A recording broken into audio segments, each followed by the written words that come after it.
తెలుగు విశ్వవిద్యాలయం నుండి డప్పు పైన పిహెచ్డి చేస్తున్నటువంటి మన కళాకారులు అనిల్ కుమార్ ఈనాటి కార్యక్రమంలో ముందుగా డప్పు వాద్య కార్యక్రమం ప్రారంభిస్తారు. త్యాగరాజ ప్రభుత్వ సంగీత కళాశాల నుండి తబలాలో డిప్లొమా పూర్తి చేస్తూ ఉన్నారు. ఒకవైపు తబలా, మరొక వైపు డప్పు వేసుకొని, అట్లాగే తను తెలుగు విశ్వవిద్యాలయంలోనే ఎంఫిల్లో గోల్డ్ మెడల్ సాధించినటువంటి కళాకారులు. ఒకసారి గట్టిగా చప్పట్లు కొట్టాలి గోల్డ్ మెడల్ వచ్చిన సందర్భంగా. కళనే నమ్ముకొని డప్పు వాద్యాన్ని పిహెచ్డి స్థాయికి తీసుకెళ్ళి డాక్టరేట్ కూడా పిహెచ్డి దీనిలోనే చేయాలనేటువంటి తలంపుతోన తను కార్యక్రమాలు చేపడతా ఉన్నాడు. ఈనాటి కార్యక్రమంలో ముందుగా మన అనిల్ కుమార్ గారు డప్పు వాద్య సంగీత కార్యక్రమం ప్రారంభించాల్సిందిగా కోరుతున్నాం.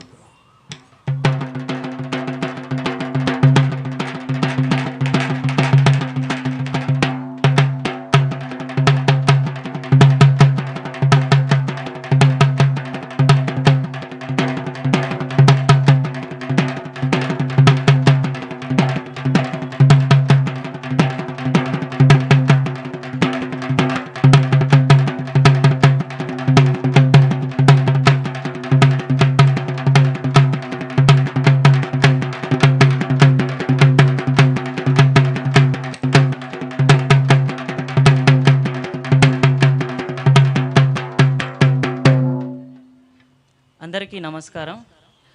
ఇది నా మొదటి ప్రదర్శన, సోలోగా మొదటి ప్రదర్శన. ఇక్కడ చేసిన గ్రూపుగానే చేశాము. ఈరోజు వచ్చి పెద్దవారి ముందు సోలోగా ప్రదర్శన ఇవ్వబోతున్నాను. నన్ను అందరూ దీవించవలసిందిగా కోరుతున్నాను. పూర్వకాలం నుండి డప్పు వాద్యం అంటే ఇప్పటి వరకు ప్రతి ఒక్కరికి తెలుసు. డప్పు వాద్యం అంటే తెలియని వారు ఎవ్వరూ లేరు. ముఖ్యంగా మన తెలంగాణ ప్రాంతంలో డప్పు వాద్యం అన్ని వాద్యాల కంటే డప్పు వాద్యానికే ఎక్కువ ప్రాధాన్యత ఉంటుంది.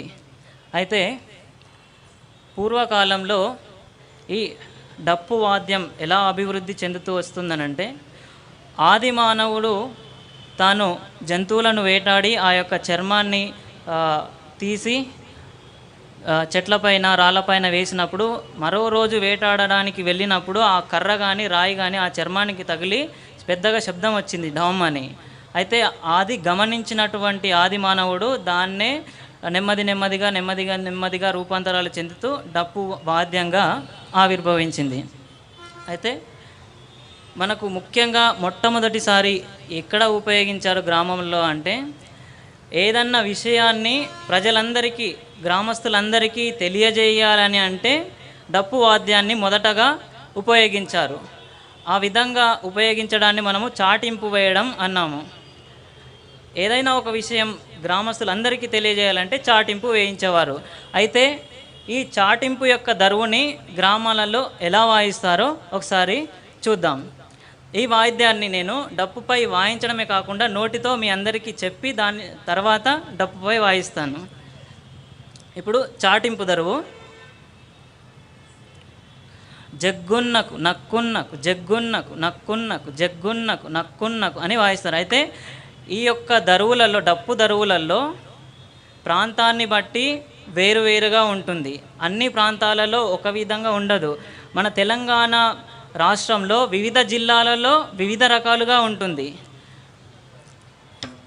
ఇప్పుడు మనము నాది వికారాబాద్ జిల్లా సార్. వికారాబాద్ జిల్లాకు సంబంధించినటువంటి దరువులని ఈరోజు చూద్దాము. అయితే చాటింపు దరువు జగ్గున్నకు నక్కున్నకు, జగ్గున్నకు నక్కున్నకు.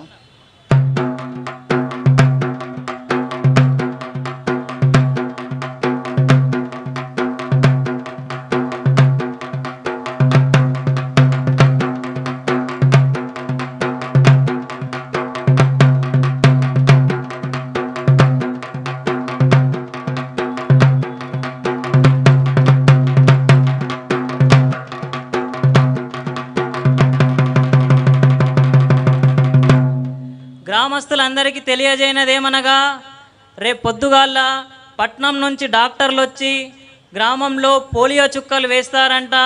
కావున మీ పిల్లలందరికీ పోలియో చుక్కలు వేయించుకోవాల్సిందిగా కోరుతున్నామహో.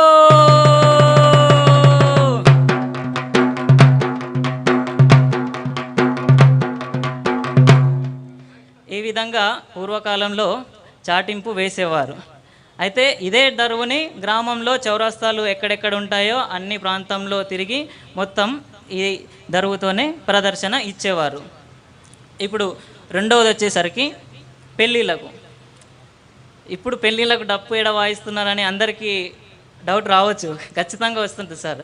అయితే పూర్వకాలంలో మొత్తం డప్పునే ఉపయోగించేది. ఈ వాయిద్యాలు ఏవి రానటువంటి కాలంలో పూర్తిగా డప్పు వాయిద్యాన్నే పెళ్ళిళ్ళకు ఇతర కార్యక్రమాలకు కూడా ఉపయోగించేవారు. అయితే ఈ పెళ్ళిళ్ళకు డప్పు వాయిద్యాన్ని ఏ విధంగా ఉపయోగిస్తారు అంటే పెళ్ళి పందిరి తెచ్చినప్పటి నుంచి, మామూలుగా పసుపు పెట్టినప్పటి నుంచి ఈ కార్యక్రమాలన్నిటికీ ఒక విధమైన దరువు వాయిస్తారు. తర్వాత తాళి కట్టేటప్పుడు ఒక విధమైన దరువు వాయిస్తారు. మళ్ళీ ఒకవేళ అమ్మాయి పెళ్లి చేస్తూ ఉంటే అమ్మాయిని సాగనంపేటప్పుడు ఒక విధమైన దరువు వాయిస్తూ ఉంటారు. అయితే మొదటగా పెళ్లి కార్యక్రమం ప్రారంభమైనప్పుడు ఏ విధంగా వాయిస్తారో ఒకసారి చూద్దాం. జజ్జన్నకు జగ్గున్నకు జజ్జన్నకు జగ్గున్నకు జజ్జన్నకు జగ్గున్నకు.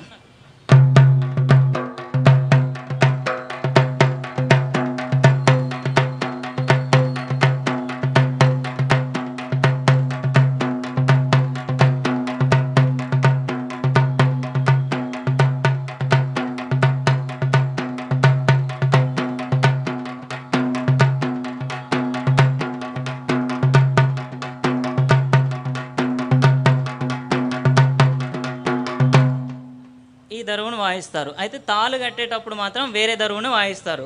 తాళు కట్టేటప్పుడు వచ్చేసరికి తక తక తక తక తక తక తక తక తక తక అని వాయిస్తారు.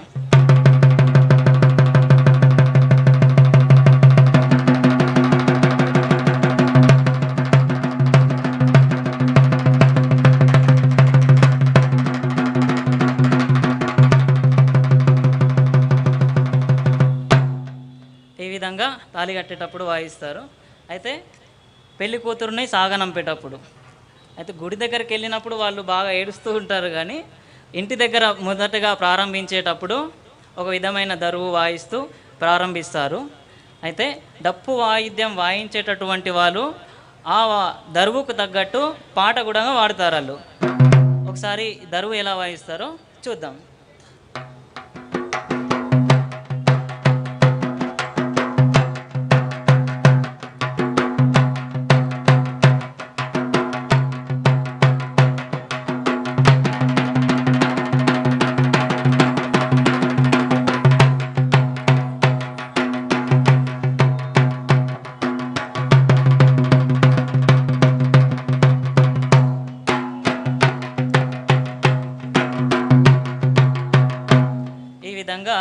వాయిస్తారు. అయితే పాట పోయిరా గోవిందమ్మ పోయిరావమ్మ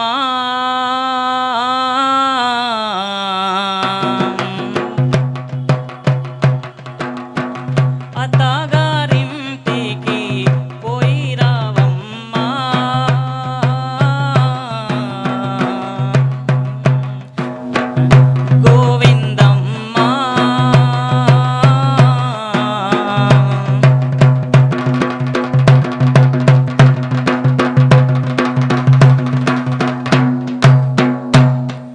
ఈ విధంగా డప్పు వాయిద్యాన్ని పెళ్లిలో ఉపయోగించేవారు. ఇప్పుడు బోనాల పండుగ, ప్రతి గ్రామంలో బోనాల పండుగ ఖచ్చితంగా జరుపుకుంటారు. ఎల్లమ్మకు, పోషమ్మకు, మైసమ్మకు ప్రతి ఇంట్లో ఖచ్చితంగా బోనాలు తీస్తూ ఉంటారు. అయితే ఈ బోనాలు తీసేటప్పుడు డప్పు వాయిద్యకారులు వారి యొక్క వాద్యం పైన ఒక ప్రత్యేకమైనటువంటి దరువుని వాయిస్తారు. అయితే ఈ బోనాలు తీసేటప్పుడు ఏ విధమైన దరువుని వాయిస్తారో ఒకసారి చూద్దాం.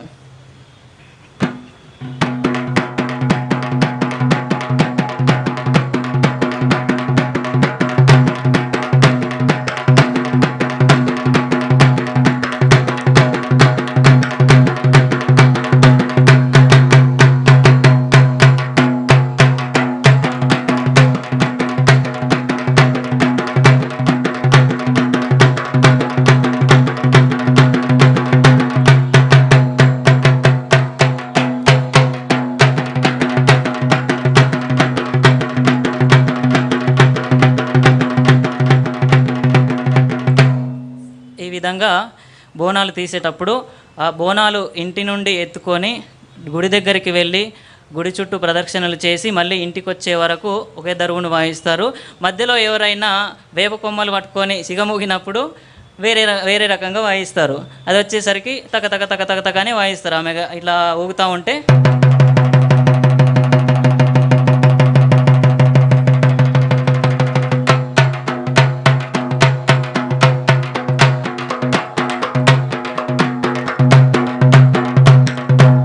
ఈ విధంగా వాయిస్తారు.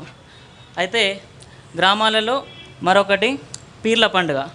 పీర్ల పండుగ చేసేటప్పుడు పీర్లను సవారీ నింపేటప్పుడు ఒక విధమైన దరువును వాయిస్తారు. ఇప్పుడు పీర్ల పండుగ ఏ విధంగా వాయిస్తారో ఒకసారి చూద్దాం. పీర్ల పండుగకు వచ్చేసరికి జజ్జనకు జజ్జనకు జజ్జనకు జజ్జనకు జజ్జనకు జగ్గునకు జజ్జనకు జగ్గునకు అని వాయిస్తారు.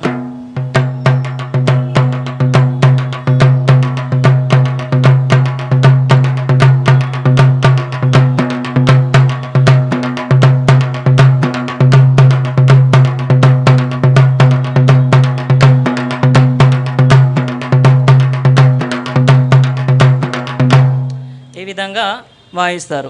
అయితే మనకు పూర్వకాలంలో గ్రామీణ ప్రాంతాలలో అనేక పండుగలు అనేక కార్యక్రమాలు ఉన్నాయి కాబట్టి ఈ వాద్యకారులు కూడా అన్ని పండుగలకు ఒకే విధమైన దరువులు కాకుండా ఒక పండుగకు ఒక విధంగా ఇంకొక కార్యక్రమానికి ఒక విధంగా ఈ విధంగా వివిధ రకాల పండుగలకు వివిధ రకాల డప్పు దరువులను వాయించేవారు. ఈ రోజులలో అవి చాలా వరకు మాయమైపోతున్నాయి. అందుకని నేను డప్పు వాయిద్యం మీద పిహెచ్డి తీసుకొని వివిధ ప్రాంతాలలో ఏ విధమైనటువంటి దరువులు ఉంటాయి, ఏ విధంగా వాయిస్తారు అనే దాని మీద ప్రయత్నం చేస్తున్నాను.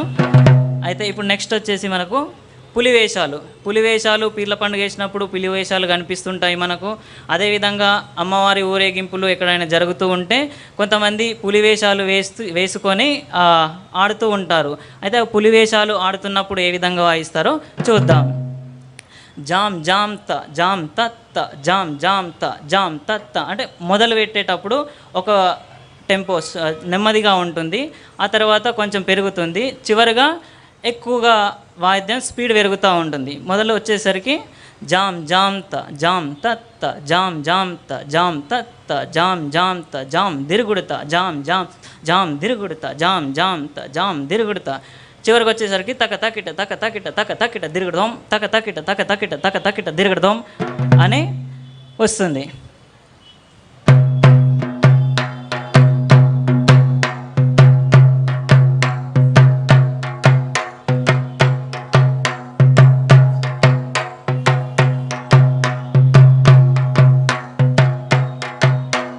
స్లోగా స్టార్ట్ చేసినప్పుడు వాళ్ళు జామ్ జామ్ త జామ్ తత్ జామ్ జామ్ త జామ్ తత్ అని వాళ్ళు విన్యాసాలు వేసేవారు.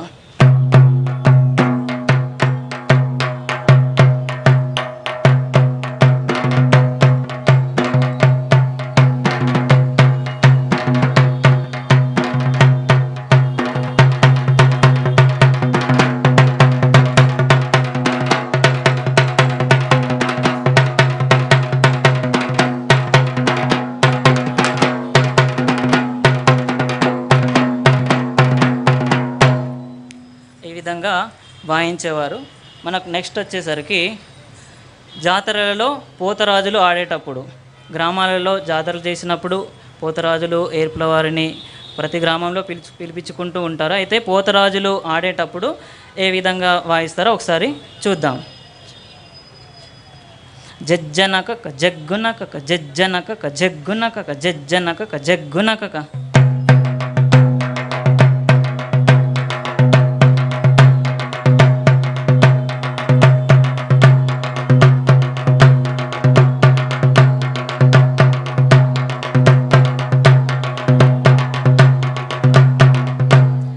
విధంగా వాయిస్తారు. అయితే చివరిగా వచ్చేసరికి మనకు చావులకు ఏ విధంగా వాయిస్తారో చూద్దాం. చావు ఎవరింట్లో అయినా జరిగినప్పుడు డప్పు వాయిద్యాలు ప్రధానంగా అయితే, అంటే ఈ డప్పు వాయిద్యాల యొక్క ప్రాధాన్యత కూడా ఏంటిది అంటే, పూర్వకాలంలో డప్పు మీద ఒక విధమైన దరువు వాయిస్తున్నాడు అని అంటే చుట్టుపక్కల ఉన్న గ్రామాలకు అప్పుడే తెలిసిపోయేది, ఇది ఏ దానికి సంబంధించి వాయిస్తున్నారు, చాటింపు వేస్తున్నారా, ఏదైనా పండుగ జరుగుతుందా, లేదంటే ఎవరైనా చనిపోయారా, ఇదంతా డప్పు వాయిద్యాన్ని పట్టే చెప్పేవారు. అంటే డప్పు వాయిద్యానికి దాని యొక్క దరువులకు అంత ప్రాధాన్యత ఉంటుంది సార్. చావుకు వచ్చేసరికి జగ్ జగ్గున తక్కుకు తక్కు తక్కు జగ్గు జగ్గున తక్కుకు తక్కు తక్కు.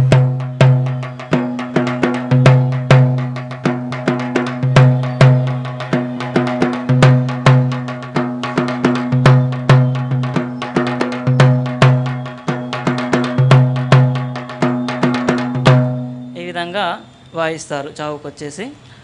ఇక్కడితో నేను కొన్ని దరువులు మాత్రమే తీసుకున్నాను. అయితే గ్రామాలలో ఉపయోగించేటటువంటి దరువులను ఇప్పటివరకు చూసాము.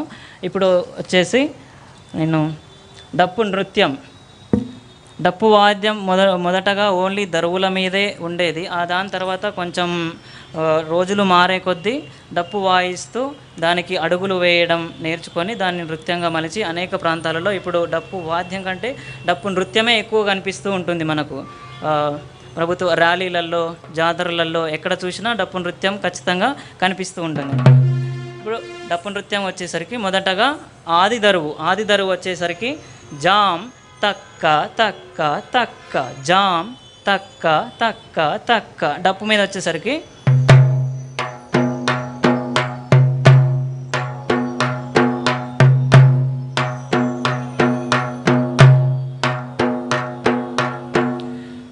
ఈ యొక్క ఆది దరువుకు అడుగు ఏ విధంగా వేస్తారో ఒకసారి చూపిస్తాను సార్.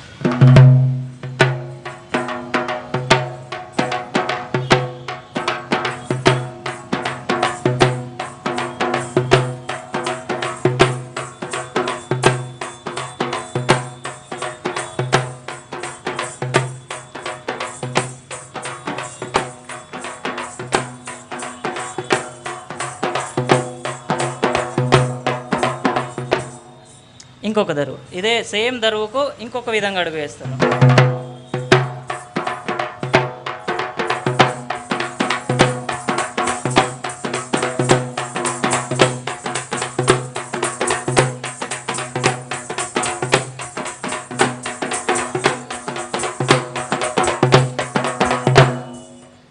ఈ విధంగా వేస్తారు. ఒక్కొక్క దరువుకు ఒక 5-6 రకాల అడుగులు వేస్తూ ఉంటారు. అడుగులలో ఏంది అంటే మనకు శాస్త్రీయ సంగీతం లాగా జానపదంలో అంత ఇది ఇలా ఉండాలి, ఇలా ఉండాలి అనేది నిబంధనలు కొంచెం తక్కువగా ఉంటాయి.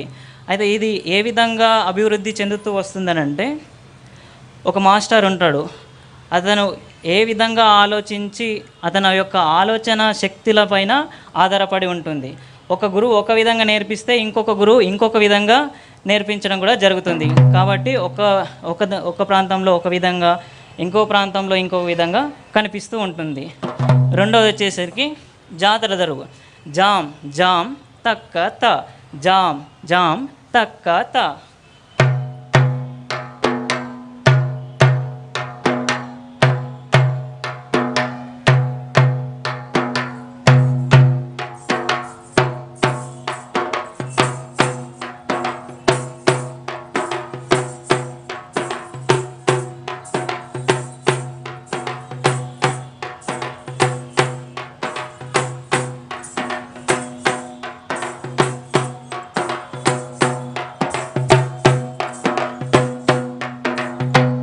విధంగా జాతర జరుగుకు అడుగు వేస్తారు. నెక్స్ట్ వచ్చేసి బజారు నడక. బజారు వచ్చేసరికి జామ్ తక్క తక్కి టతక్క దిమి, జామ్ తక్క తక్కి టతక్క దిమి, జామ్ తక్క తక్కి టతక్క దిమి.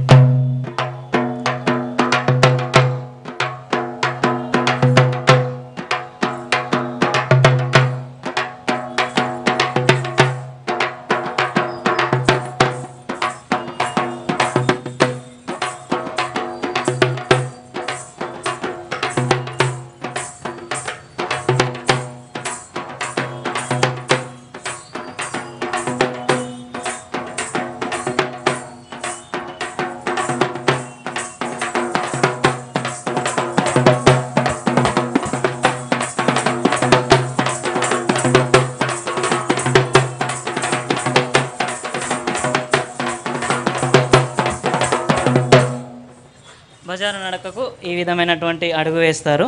నెక్స్ట్ వచ్చేసి బంజారా. బంజారా ఎందుకన్నానంటే మన బంజారాలు గ్రామాలలో వారి యొక్క పండుగలు, వారి యొక్క వివాహ సమయాలలో తప్పకుండా వాళ్ళు నృత్యం అనేది చేస్తారు. ఆ నృత్యం చేసేటప్పుడు డప్పుల పైన ఒక విధమైన దరువుని వాయిస్తారు. అందుకే ఆ దరువుని బంజారా దరువు అన్నాం మనం.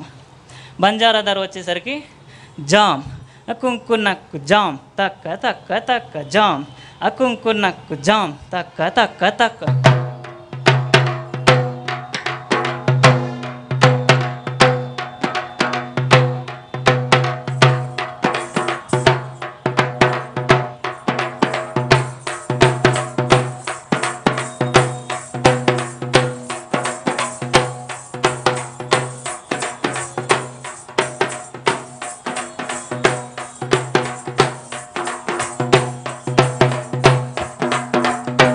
ఈ విధంగా అడుగు వేస్తారు బంజారా దానికి.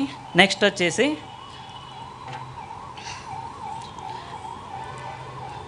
జజ్జన తక్ తక్ జజ్జన తక్ తక్ జజ్జన తక్ తక్ జజ్జన జజ్జన తక్ తక్ జజ్జన తక్ తక్.